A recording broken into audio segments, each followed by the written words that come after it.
السلام عليكم ورحمة الله وبركاته. حتى لكل الناس الجميلة اللي منورين عندي على القناة. طبعا يا جماعة، الفيديو اللي نزل اللي فات بتاع النتاية اللي هي كانت موجودة حاليا ديت، اللي هي الكلبة اللي موجودة اللي انا نزلت لها فيديو المرة اللي فاتت او الفيديو اللي فات.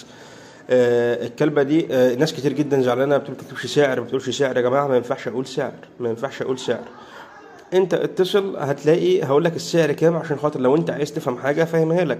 لكن ان انا اقول لك السعر ومش السعر والكلام من ده، يبقى انا كده بضلك. تمام، يبقى انا كده عامه. حتى انت يعني مش هتشتري، هتسمع السعر على النت وخلاص وشكرا، لكن مش هتفهم ايه المطلوب. طبعا عشان خاطر ما نطولش عليكم في الفيديو، النهارده معانا البنوته القمر دي. البنوته القمر دي ابوها طبعا اللي هو الكلب الرويال اللي موجود في اول الفيديو ده. تمام. كلبه كويسه جدا. الكلبه دلوقتي حاليا عندها 8 شهور. كلبة مستواها كويس جدا.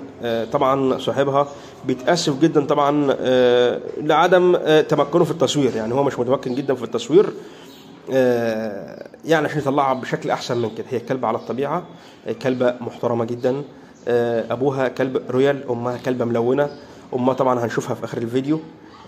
كلبة كويسة جدا، كلبة لعبية جدا، وكلبة كويسة مطيعة. فيها شوية يعني مش هنقول أوامر، لكن كلبة تربية بيتي، تربية بيوت. تمام، مش تربية مزارع إن هي كلبة بتنطط وبتلعب. لا، كلبة هادية، كلبة تعرف تتعامل معاها. حتى لو خدتها لابنك أو لبنتك أو الكلام من ده، هتلاقي الكلبة ما شاء الله يعني معاك كويسة جدا، ومش هتضايقك في حاجة ولا تغلبك في حاجة. ولسه 8 شهور ديك زغلولة، لسه زغلولة، يعني لسه ولا شم فيها ذكر ولا طلع عليها ذكر ولا أي حاجة خالص من الكلام ده. يعني عيلة زي ما بيقولوا أو شابة صغيرة. فاللي ياخدها إن شاء الله هيشوف خيرها على إيده بإذن الله. الكلبة كل اللي فيها عشان خاطر نبقى موضحين كل شيء، وده طبعا بعلم صاحب النتاية، فيها هزة بسيطة جدا جدا جدا جدا جدا، ولازم نكون دقيقين في كلمة جدا. ما تذكرش في رجلها من ورا. لو انت غاوي قوي وحط قدام عينيك هتلاحظها، مش غاوي مش هتلاحظها خالص، لان الكلبه سليمه مفيش فيها اي عيوب خالص. كلبه ما شاء الله كويسه جدا.